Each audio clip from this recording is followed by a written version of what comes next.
Well, support continues to pour in as the Barrow County community begins the healing process. 2 teachers and 2 students were killed when a gunman walked onto campus and opened fire. 9 others were injured in the shooting. Our live team coverage continues this afternoon.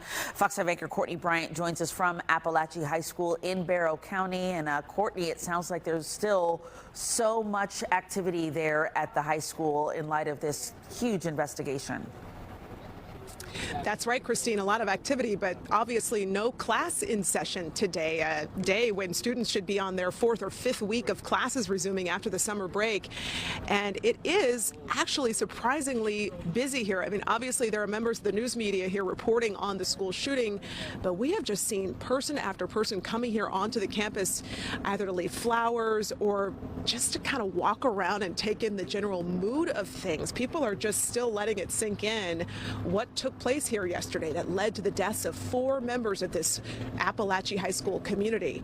Now, we do want to show you another look at that mugshot we just got in. This is our first look of the suspected shooter, 14 years old, Colt Gray. He has been charged with 4 counts of felony murder. He is currently in the Gainesville Regional Youth Detention Center, but keep in mind he will be tried as an adult. That's what we got from the GBI yesterday.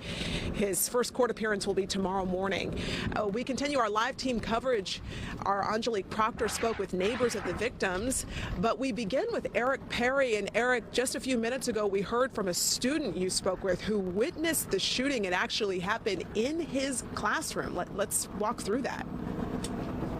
Yeah, Courtney, I mean, it was really chilling to hear. I mean, this student saw the gunman burst through his door, pointed the gun at him, and he knows the 2 victims. He says both of them were in his algebra class. You mentioned earlier, I was out here 9 o'clock this morning, 9:30 this morning, and since then there has been a steady stream, a steady flow of people walking through here with flowers, balloons, as they come together as a community. We do want to set the table. We know it's difficult to hear, but this is what we understand from law enforcement to have happened yesterday here at the scene. Let's take you to some video here. GBI and Barrow County law enforcement officials say they first got that call at 10:20 in the morning for gunfire inside Apalachee High School. They say within minutes they came face to face with the shooter, which we now know as 14-year-old Colt Gray, and he eventually dropped his assault-style weapon and surrendered. Those 2 teachers, Richard Aspinwall and Christina Irami, and 2 students, Mason Shermahorn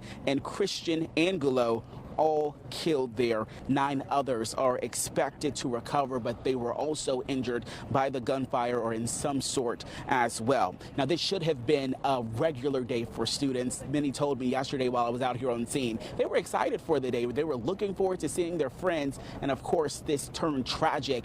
We do want to introduce you again to a character. He doesn't want to show his face or his name, but he wants to share his story. He was in that classroom when Colt Gray came in, pointed a gun, and shot several of his classmates in algebra class. Take a listen.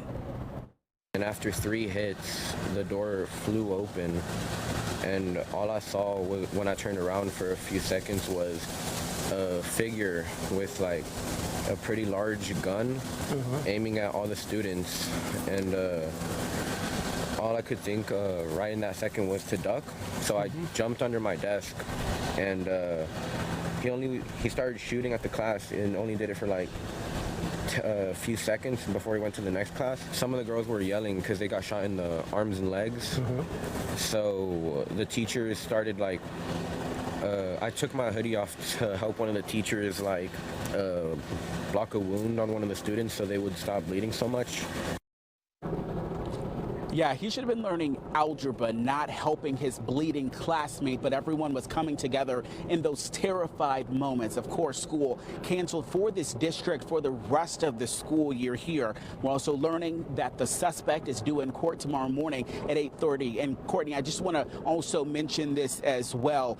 Something I've noticed here, we've seen a tow truck here remove a lot of the cars that is in the parking lot that is behind us. I'm told that's because many of the faculty, the staff, and even those seniors who might have drove to class there or drove to school in high school, they don't want to come back to this campus after what happened yesterday. So that tow truck is carrying those cars away to a different location so they can pick up. This will have lasting effects for everyone that is involved in this, Courtney. Yeah, completely understandable why you wouldn't want to return to the scene of what happened here just a day later. Eric, did you get a sense from the student that he was either familiar with the suspect or that he had even met him or recognized him? Yeah, so he didn't recognize this suspect. He actually said that he believes that this might have been his first class that the suspect had knocked on and tried to get in, and unfortunately he was able to get in, but he knew those two students as well. Christian, who he was closest with, he described him as someone who was loving and fun and just really loyal and reliable there, and he watched him die in front of him. He watched his other classmates there shot by a gunman who he had no clue who was, and said that he left the class and then went to another, or tried to go into another classroom and do the same. But he said he didn't know the gunman, but of course he knew his classmates, while they should have just been learning algebra. Yeah, just unimaginable to go through that at such a young age. Obviously, our hearts, our condolences go out to that student and so many others here. Eric, thanks. Now, community members continue to gather and pray for the families of those who lost their loved ones in this. We turn once again to our Angelique Proctor, who is taking a closer look at who these 4 victims were. Angelique. Well, good afternoon, Courtney. This is clearly a community in mourning. So much hurt and pain here, so many tears being shed, but at the same time, lots of prayers going up. Now, the Apalachee High community still, though, in disbelief that 2 teachers and 2 students were killed within the school walls yesterday. People are dropping off flowers and teddy bears for students Christian Angelo, who is being remembered by friends as a free spirit who had a great sense of humor, and student Mason Schermerhorn, whose family says he was always positive and looking for the bright side of things. And of course, those 2 beloved teachers who were killed, math teacher and assistant football coach Richard Aspinwall and math teacher Christina Irimi. Now, by most accounts, both teachers died while trying to protect their students. Irimi's neighbor talked to us about her bravery. And it's just so unfortunate that, in that moment, while trying to save her students, she had to lose her life, And GoFundMe accounts have been set up for all 4 of these victims. If you would like to donate or learn more, please go to our Fox 5 webpage. Yeah, just so heartbreaking, but it's so good to learn more about who these people were. It just really brings more to the humanity.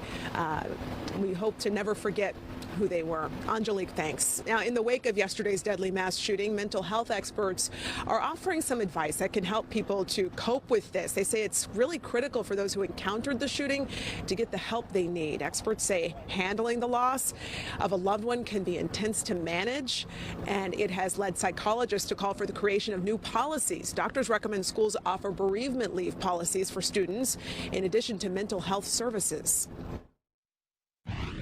That sense of isolation can be so decreased. It can make a huge difference to have a community within which you can share your grief in a very open kind of way and not have to filter. Experts say the grief groups can help foster deeper connections. Of course, it's easier to grieve in community than to grieve alone, and that is what we're seeing a lot of. Christine, will send things back to you there in the studio, but we'll see again what is going on tonight in terms of vigils and memorials. I know we saw a lot of that in the immediate aftermath yesterday, but it's something that it brings to mind something that the Barrow County Sheriff said during the news conference last night when he said this community just needs prayer. I think they really do welcome the words of encouragement and just hearing people say that we're thinking about you and that you're not alone. Yeah, and to express that with each other in some sort of gathering, we've seen it time and time again, often helps with that healing process. Courtney and all the rest of our reporters, thank you so much. Great reporting there from Apalachee High School. Stay with us for continuing coverage of this developing story. We will have any new details as they come in on air on fox5atlanta.com and on our Fox 5 Atlanta News app.